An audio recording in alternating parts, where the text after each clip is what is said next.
В республике сейчас идет горячая пора школьных олимпиад по биологии, химии, географии и другим предметам. Всероссийская олимпиада школьников – массовое ежегодное мероприятие по работе с одаренными школьниками в системе российского образования. Олимпиада проводится в течение учебного года и включает 4 этапа – школьный, муниципальный, региональный и заключительный. Заключительный этап проводится в субъектах Российской Федерации, отобранных на основании заявок.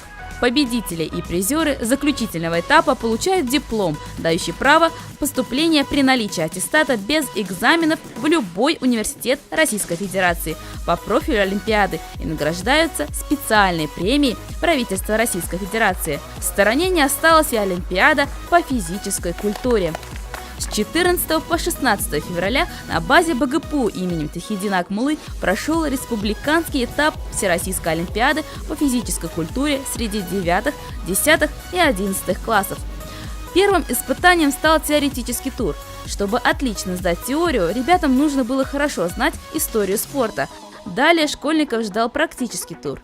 Гимнастика проходила в спортивном зале 2-го корпуса БГПУ имени Тахидина Акмуллы. Испытание проводилось в виде выполнения обязательного акробатического упражнения. Судьи оценивали качество выполнения упражнения в сравнении с идеально возможным вариантом, учитывая требования к технике и стилю их исполнения.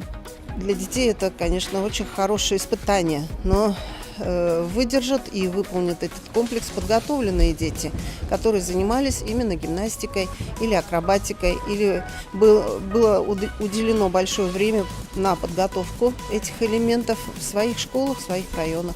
Спортивный манеж МЧС стал площадкой 2-го практического тура легкой атлетики. Юношам и девушкам предстояло пробежать 2 километра и показать наилучший результат. 10 кругов спортивного манежа дались всем по-разному. Кто-то преодолел все круги с легкостью и даже обогнал соперников на целый круг, а кому-то сложнее.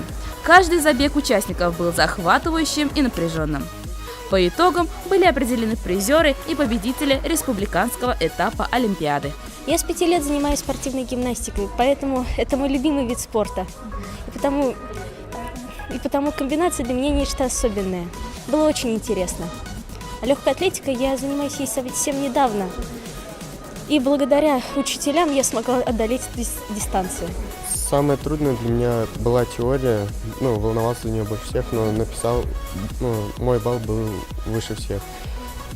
Поблагодарить хочу своего руководителя, который меня готовит уже 2-й год на эти олимпиады. В том году также стал победителем.